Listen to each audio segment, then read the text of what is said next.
अंगुली डाल के वहां से हट जाना चाहिए। शून्य मशताम गोष्ठी सुशक्तम। प्रायः ये बातें बहुत अच्छी लगती हैं। जब किसी की निंदा होती है ना तो मलिन अंतःकरण बहुत गौर से सुनता है, और जब सत्संग होता है ना तब प्रपंच की याद आती है, भागता है मन संसार में। और जो शतुगुणी भगवत कृपा पात्र होते हैं, जब प्रपंच होता है तब उनका मन भागता है, बिल्कुल नहीं लगता, और जब सत्संग होता है तब एकाग्रता पूर्वक पान करते हैं। इसलिए शून्य मशताम गोष्ठीषु, ये जो दुष्ट जन है, जो कुसंगी जन है, जो दूसरे की निंदा करते हैं, अरे कहां भगवत आनंद की रसानुभूति करने के लिए मानव देह मिला है, और कहां ऐसे गंदे लोगों का संग करके जो दूसरों की अवहेलना, दूसरों की निंदा, पूरा जीवन केवल इसी बात में है। सतमार्ग ग्रहण करो, सच्चाई से चलो, नाम जप करो, विश्व में अपने आप तुम्हारी कीर्ति हो जाएगी। निंदा करने से, अपमान करने से, विरोध करने से तुम्हारा पतन हो जाएगा। समय का इंतजार करो। असत मार्ग में चलते हो दंड मिलेगा, सत मार्ग में चलते हो भगवान मिलेंगे। समय का है, जब तक समय, भगवान ने पांडवों को यही कहा था कि तुम सर्वसमर्थ हो, तुम 12 वर्ष वनवास और 1 वर्ष अज्ञातवास हो जाओ, कोई जान ही ना पावे कि मरे कि बचे। हम तुम्हें सुरंग के व्यवस्था किए देते हैं, उससे जंगल में निकल जाना, और जब तक समय अनुकूल ना आवे तो कोई जान ना पावे कि तुम जिंदा हो। समय बड़ा बलवान है। ये असत आचरण करने वाले, पापाचरण करने वाले, ये सदैव पतन को प्राप्त होते हैं, पर इनको समय का ज्ञान नहीं है। इसलिए महापुरुष जन कहते हैं शून्य मसताम गोष्ठीषु, ये दुष्ट पुरुषों का संग त्याग दो। अरे कानों से भगवत चर्चा, महामहिमा, महाभागवतों की सुननी है, ये निंदा स्तुति सुननी संसार की। असताम, असत कौन है? जो भगवत वार्ता विहीन, जो भक्त महिमा विहीन, केवल संसार की, प्रपंच की बातें करते रहते हैं। उनको किसी से मतलब नहीं, उनको भगवान से बिल्कुल मतलब नहीं। उनको मतलब है अपनी ख्याति से, अपने भोग वासनाओं की पूर्ति से, अपनी वाहवाही से। ऐसे असत पुरुषों के संग का त्याग कर दे। और अशक्तम, कभी काम, क्रोध और अहंकार की वशीभूत ना हो जाए। ऐसा कभी दोष ना आने पावे कि आप काम से उन्मत्त हो गए, क्रोध से उन्मत्त हो गए, अहंकार से उन्मत्त हो गए, तो फिर ये बलात् आपको नष्ट कर देगा। बल, अगर हमारी कामनाएं भगवत मार्ग के अनुकूल हो तो कभी क्रोध आएगा ही नहीं। जब देह भाव की कामनाएं होती तभी क्रोध आता है, जब प्रतिकूलता होती तभी क्रोध आता है। इसलिए कह रहे सदैव काम, क्रोध और अहंकार को विचारों के द्वारा, पवित्र विवेक के द्वारा इसका दमन करते रहो, नहीं निश्चित ये तुम्हारा नाश कर देंगे। नैवम द्वंद्व तितिक्षमी सदपिमाम चेत सक्षमा सत्कृपौ। सर्दी, गर्मी, अनुकूलता, प्रतिकूलता, मान, अपमान, जय, पराजय, निंदा, स्तुति, ये द्वंद्व है, इनको सहना होगा। यदि आपको अध्यात्म की ऊंचाई पर चढ़ना है तो इनको सहना होगा। भगवान की कृपा से ये भक्तों को मिलते हैं। संसारी पुरुष तो इसी में पिस जाता है, द्वंद्वों में। ये द्वंद्व की चक्की है, चलती चक्की देख के दियो कबीरा रोए, दो पाटन के बीच में साबित रहा न कोई। ये लाभ हानि, जय पराजय, दुख सुख, मान अपमान, निंदा स्तुति, ये ऐसे माया के पाट हैं दो, इसमें सब पिसते रहते हैं। तो बोले बचा कौन? तो चलती चक्की देख के दिया कमाल ठठाए, और रहा सहारे कील के तो बाल न बाका जाए। ये द्वंदात्मक संसार चक्र जिसे चलता है वो कील है भगवान। जो भगवान की शरण में चला गया उसका बाल बांका भी ये द्वंद्व नहीं कर सकते। श्रीपाद करे नैव द्वंद्व तितिक्षमी सदम चेतक सक्षमा सत्कृपौ। ए भाई, सर्दी, गर्मी, निंदा, स्तुति, मान, अपमान, इनको सहन कर लो। यदि इनको सहन नहीं किए तो नष्ट कर देंगे। ये तुम्हारी भावना भगवत मार्ग में नहीं चल पाएगी। इन द्वंद्वों को सहना सीखो, गर्मी को, सर्दी को, मान को, अपमान को, अनुकूलता को, प्रतिकूलता को।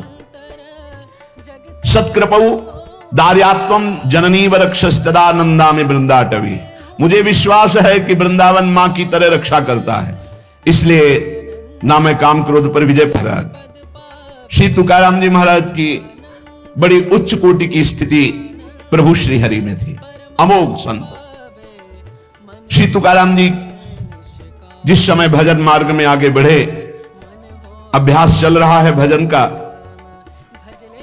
तो एक प्रबल इच्छा जागृत हुई, भगवान कब मिलेंगे। ये बहुत बड़ी स्थिति होती है जब किसी के हृदय में ये पीड़ा होने लगती है कि भगवान कब मिलेंगे। कोई विशाल हृदय ऐसा जिसके हृदय में एक बात आ गई, हाय मेरा आज का भी दिन गया, भगवान कब मिलेंगे। हाँ, तड़पन प्रकट हो जाना, क्या भगवान मुझ पर कृपा करेंगे। ये जितनी बातें हैं ये सच्चे भजन करने वालों के हृदय में आने लगती है। क्या भगवान मेरे भजन को देख रहे हैं? क्या वो मेरी ये लाज रखेंगे कि मुझ जैसे अधम को भी प्रभु मिल जाएंगे, मुझे भगवत साक्षात्कार हो जाएगा? अत्यंत अधीर हो गए, अत्यंत अधीर हो गए। क्या मेरा उद्धार हो पाएगा? क्या श्री हरि मुझ पर अनुग्रह करेंगे? क्या पांडुरंगा मुझे दर्शन देंगे? क्या पांडुरंगा ऐसे किसी महात्मा का दर्शन कराएंगे जिसको भगवत साक्षात्कार हो गया है? क्या भगवान मुझ पर संतुष्ट हैं? उनका चित्त ये बातें सोच सोच कर विकल होता है कि ना भगवान का साक्षात्कार हुआ, ना ऐसे महात्मा का हमें साक्षात्कार हुआ जिनको भगवान मिल गए हैं। मेरी बुद्धि स्थिर कब होगी? मैं भगवान के रहस्य को कब जानूंगा? क्या शरीर छूटने से पहले ही पांडुरंगा का दर्शन हो जाएगा? विठ्ठल भगवान का जब दर्शन होगा तो मैं उनके चरण पकड़ लूंगा, उनके चरणों में लौटूंगा, गदगद कंठ होकर रोने लगते। कहते ये कब होगा? ऐसा कब होगा? मेरे सामने प्रभु होंगे, मैं उनके चरणों में लौट जाऊंगा, रोऊंगा बार बार, और वो मुझे करुणा करके फिर उठाकर अपने हृदय से लगाएंगे। और तुकाराम जी रोने लगते। ये देखो भक्तों का सुख, क्या विचार चल रहे हैं, उनके विचार कहां हैं? यही भजन की उन्नति है, जब विचार हमारे ऐसे चलने लगे। क्या मैं देख पाऊंगा कि चारों तरफ से प्रभु अपनी भुजाओं से मुझे आवेष्टित करके गले से लगाए हैं? कैसा रूप होगा मेरे प्रभु का? मुझे कैसी अपसुसवाड़ी को उठा लिए। तुकाराम जी ने कसम खाई, जिंदगी में कभी किसी के आगे हाथ नहीं फैलाऊंगा और किसी का प्रतिग्रह नहीं स्वीकार करूंगा। अगर स्वीकार करूं तो मुझे पाप लगे। शपथ है, मैं कभी किसी का प्रतिग्रह नहीं लूंगा। और घर जाना छोड़ दिया। एकांत में बैठकर विठ्ठल विठ्ठल। कुछ लोग निंदा करने लगे, धर्म का ज्ञान नहीं है, अपने धर्म का त्याग कर विठ्ठल विठ्ठल बोलते रहते। एकांतवास और वायुवेग से समस्त ग्रंथों का अध्ययन। वायुवेग माने बहुत तीव्रता से, फंसना नहीं। हर ग्रंथ देखते सार बात क्या है, सार बात क्या है? सार बात हरि भजन है। बस सब ग्रंथों को देखकर हरि भजन में राम कृष्ण हरि, जय जय राम कृष्ण हरि।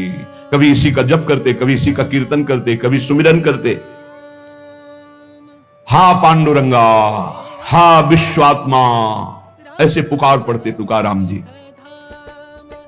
कभी कभी कहते हैं, कौन मेरा चित्त आनंद से युक्त होकर इस मार्ग में दौड़ पड़ता, लेकिन बार बार मेरा चित्त लड़खड़ाता है कि मैंने गुरुदेव का वर्ण नहीं किया।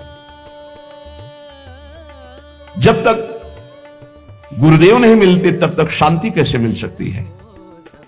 अपना रास्ता सही है, यह गुरुदेव से ही विश्वास होता है। ग्रंथ पढ़ करके जो बात समझी जाती है वो भगवत प्राप्ति गुरु के द्वारा होती है। ग्रंथ पढ़ करके ज्ञान के द्वारा माया का नाश नहीं किया जा सकता। इसलिए उपनिषद भी कहते हैं, नायमात्मा प्रवचनेन लभ्या न मेधया न बहुना श्रुतेन। जहां बुद्धि नहीं पहुंच पाती उस पद का साक्षात्कार गुरु कृपा से होता है, पढ़ने लिखने से नहीं होता। कि हम उपनिषद पढ़ लिए तो तत्व ज्ञानी हो गए, तत्व बोध प्रायसा नहीं। मोक्ष मूलम गुरु कृपा। स्वानुभव प्राप्त साक्षात्कार किए हुए महात्मा का अगर एक क्षण का समागम हो जाए तो परमार्थ की सारी विद्याएं अपने आप प्रकाशित हो जाए। तुकाराम जी उसी समय का इंतजार करते हुए समय व्यतीत करने लगे, जब मेरे सदगुरुदेव मुझे ढूंढ लेंगे या मैं सदगुरुदेव को ढूंढ लूंगा। उस समय का इंतजार कर रहे। तुकाराम जी कहते हैं कि सदगुरु कृपा के बिना कोई भी परमार्थ में आज तक सिद्ध नहीं हो पाया है। बिना गुरु चरण कृपा के, बिना रज के ये तमोगुण का नाश, अहंकार का नाश नहीं होता। निर्मल ज्ञान उदन के दरबार में उस तपस्या, उस स्वाध्याय, उस योग, उस ज्ञान का कोई मूल्य नहीं है जिस पर गुरु कृपा की मोहर नहीं लगी। वो सिक्का नहीं चलेगा। चाहे जितनी साधना कर लो, चाहे जितना शास्त्र स्वाध्याय ज्ञानी बन जाओ। श्री तुकाराम जी महाराज, भगवान के दरबार में उसका कोई मूल्य नहीं होता जब तक गुरु की मोहर नहीं लगती। अत्यंत सूक्ष्म और विशुद्ध बुद्धि के द्वारा जो ज्ञान प्राप्त होता है वो गुरुदेव की कृपा से। अत्यंत शुद्ध सूक्ष्म विशुद्ध बुद्धि जो होती है वो गुरु कृपा से होती है। जो अहंकार से शास्त्रों का ज्ञान प्राप्त होता है वो माया को निश्शेष नहीं कर सकता, माया पर विजय प्राप्त नहीं कर सकता। जब भगवान श्री राम प्रकट हुए, भगवान श्री कृष्ण प्रकट हुए, उन्होंने श्री गुरु चरणों का आश्रय लिया, तब और जीवों की तो बात ही क्या है। वेद शास्त्र पुराण और संत सब इस विषय में एक मत हैं। श्रुति की आज्ञा है, शाब्दे परे च निष्णातम ब्रह्मण्युपसमाश्रयम।